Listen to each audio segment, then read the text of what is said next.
Now, it's my very great pleasure to welcome, it's our final speaker, although there is some more action after this, but our final speaker on the program is Alan Warrie. We met him on day one, and his topic for the final session is an absolutely critical and important one. It's engaging indigenous community values and preserving environmental resources through geographic technological prowess. Alan has been involved in the construction industry, both on the shop floor, the field and in project management, interspersed with arts and cultural industry participation and support. He became a mentor to Brett Levy during the period of Quantum Indigenet from 1996 to 2000, and he's continued the association through the research and development phases of the Virtual Songlines project. Since 2003, as the key Indigenous cultural advisor and strategist, Alan has been engaged by Queensland government entities and LNG proponents to project manage cultural heritage compliance and dealings with native title groups and individual native title aspirants. He's been engaged full-time since 2013 on the finalisation and promotion of the Virtual Songlines Toolkit, which he sees as the key tool in maintaining the stories and their placement within the landscape for contemporary First Nation people. Ladies and gentlemen, would you please welcome to the stage Alan Warrie.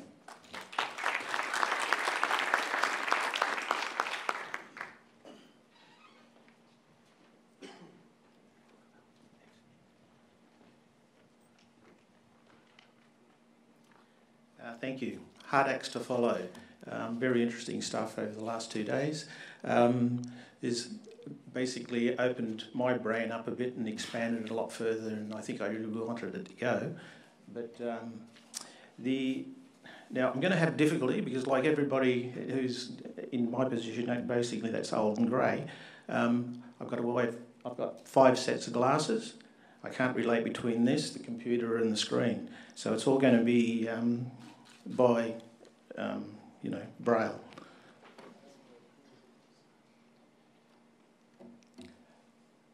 Am I running the no mouse? You good? Yeah. Okay. I'll run it like this. Basically, for Aboriginal people, or basically First Nation Australians, we're in a difficult position right now, just like everybody else. We are at a pivotal point. And if you look at us in the sense of association with Australia, yes, we've got a history that goes back forever. But if we run it in parallel to where we all are today, I look at it in the sense of the 5 phases of where we're getting to. We're actually in the end of the 4th phase. We take it from basically 1788 to 1850. 1840 as the first 60 years, which we all call the forgotten years. And the reason why we do this is because basically the acts that actually here supposed to empower us and all the rest of it, which are actually only 2, Native Title Act and the Cultural Heritage Act, makes us that we have to reclaim and re-establish our connection to country. Now, none of us can actually go back before 1850, because it's all about when settlement came to your country.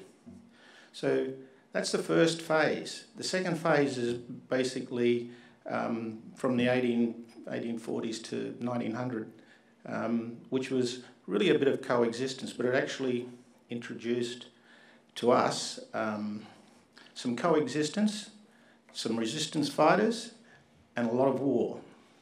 And the end of that was actually what we call the dispersal years. Now, in general documentation and stuff like that, a dispersal is really about mass murder. Within the Act that came in 1900, we went into the 3rd phase, which is basically, which was great because we actually still have the same model. It's about the POWs and the prison camps where we're actually put into, and the outsourcing of that management to the churches and everybody else. The government still has that model. So that took us to basically the 1960s. We are now in this phase where we've actually gone through UN charters about decolonisation and self-governance and all the rest of it, but we're no further beyond than where we were when we first started. So within this whole thing, how it interested me and impacted me basically was my role is in the sense that I wasn't too good at school, but I actually was good with my hands, good with my eyes and good with hearing. So I moved into the arts industry late, but I actually played around in the arts for a long time, and I actually did that through, what I say, with all my steelwork and everything else and being a sculptor. But the Act actually says within the Native Title Act actually says that you have to show continuity of connection to your country so that you can actually lay claim and ownership of it. So I used my tools in the sense of public art to try to actually deal with this in the urban areas, in the urban settings.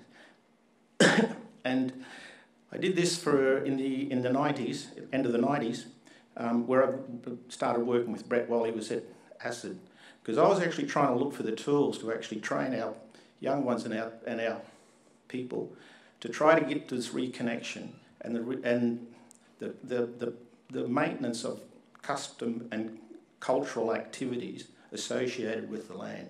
And I was trying to do that with the public art. So over many iterations, and a lot of people know Brett Levy, and I'll flick through this to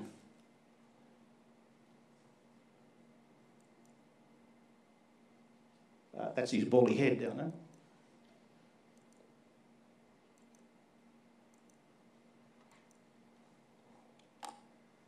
These are the stuff that we were working with. And now we're at the end of our phase in the sense of where do we go to now? We're actually using Unity 5. These are the teams, our team members. We've worked over the last few years with a fair few people. Real Serious Games and AI 3D. We've bounced backwards and forwards and worked with them to try and help and to get to build. Basically, we build off the breakfast table and off the lounge room floor. We don't have any labs. We don't have really any employees. We just get stuff together as best we can. But through this process, we've actually got to the point of actually having, I think, a tool that will allow us to take our cultural materials. And this came about through the process of working within gas companies and within major industry, in the sense that they interpret cultural heritage and the Cultural Heritage Act in a completely different mindset to what our people and First Nation people actually interpret it as. We were worlds apart. So Brett and I both worked within QWI, which was Graham Newton, who has been a great supporter of us since about 2003. And then within the gas industry also. But the stuff that we're looking at is how do we actually take the public arena information and use it, because we don't wish to actually enter into the native title debate, and we don't wish to step on any group's toes or try to be any other platform. What we're looking to do is to actually give them a tool that they can use to take the materials that are existing.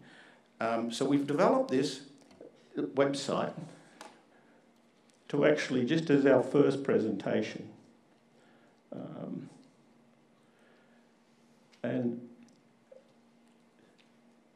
the stuff in this is, I just want to show you this one because it's the actual Sydney one that we did with Real Serious Games. If I can get to it, mate.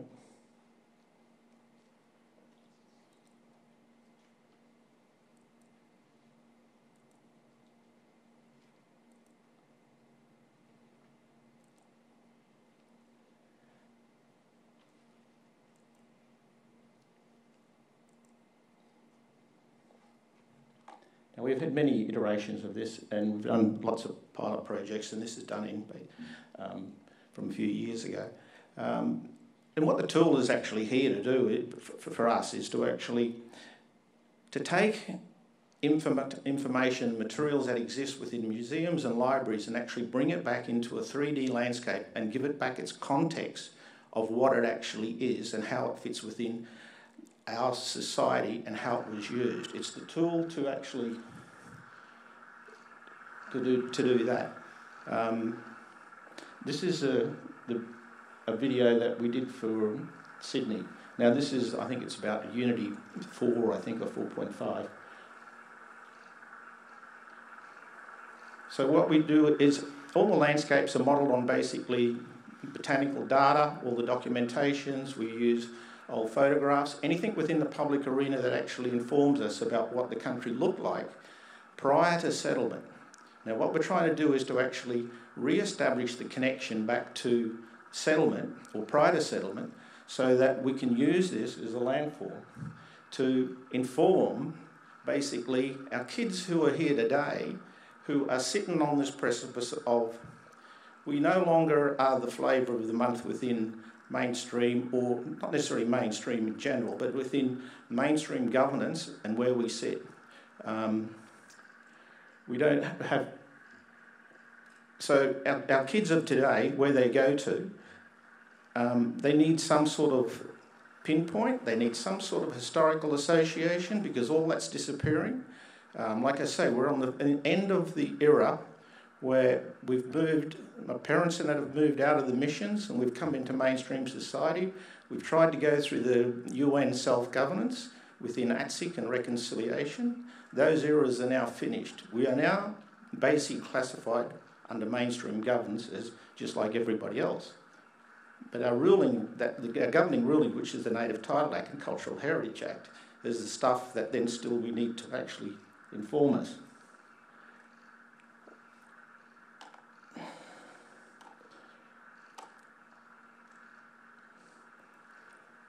Whoop. Sorry, I just killed that one. So where we are is we're actually trying to actually develop a First Nation virtual museum. We call it virtual songlines because it's the toolkit. We're trying to actually move all the information because at this point in time, data's got gatekeepers, whether it's in the library, whether it's in the museum, or wherever it is. The information in the public arena is not necessarily directly accessible for us to use, and we can't use any of the information relating to people, their groups, their connection, their cultural stories, and anything else like that within ceremony and such. We can only depict stuff within the public arena. So all of the landscape, the trees and everything else that is modelled on the data that actually has been written. We've used paintings, we've used all the rest of it. So that's where we've come to.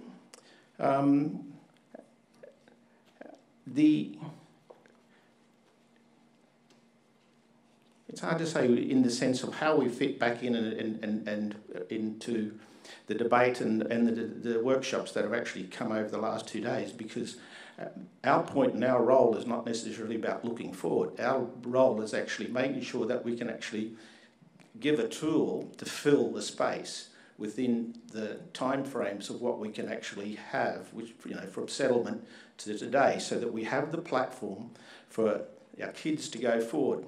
Now, the toolkit we've actually tested a few years ago in Burke. We had language involved with it. It went well. This is now at the point where we hope to be actually have it to put into the education department within years 5 and 6, so that kids can actually use it. It's not just a modelling thing, it's actually done, we call it gamification. It's a quest-based program, and it's based on, basically on war games, not necessarily guns, but actually fighting and all the rest of it. So you can find a spear, you can throw a spear, you can hunt. There's quests. You have to talk to elders. You have to go and get quests from them. You have to, as you actually do a quest and complete it, you actually advance through the game. You get skills, and then to the point where you can actually then live within the community. And living means you have to make yourself a gunya, shelter, food, hunt food, and do all the rest of it. So all this is actually built in. So the game for kids, because we see kids as the main driver, they will play this and become a lot better. But it's not just a game. It's actually a learning tool. The analytics behind it for schools, we're looking at how we actually put Google Analytics behind it, so teachers can make it a lot easier within relating to kids about how they've used the site, where they've gone to, what they've done. All of that is actually then coupled together, so the education is a lot easier. But in the end, it's actually about the maintenance of cultural heritage. I'll just try and go through a few of these others, if we can.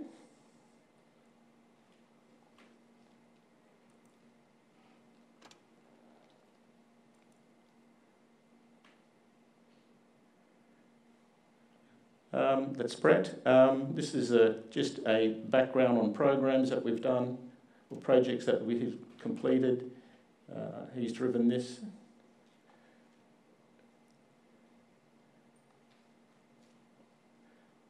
I think this is actually going to be attached to the website, so you can have a look at those things just later. Vincent's World, we work with artists in the sense of the depiction and the animation of their paintings and stuff like that, which was some of the early stuff that we'd done.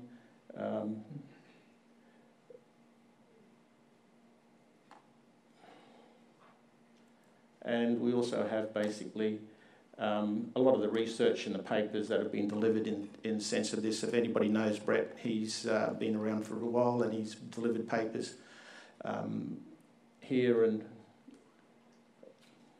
across the globe.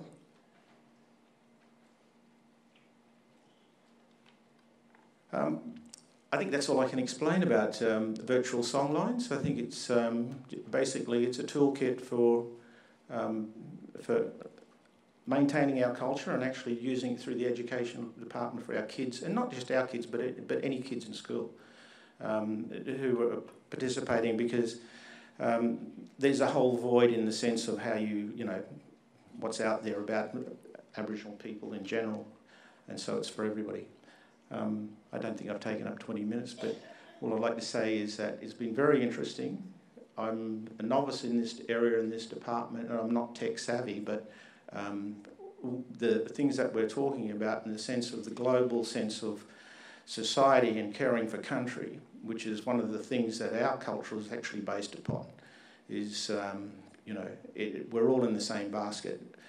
Our footprint's just is a bit smaller, and it's a lot closer to home for us. So I'd just like to say thank you very much to your allowing me the time to actually speak, and I hope everyone's had a good time.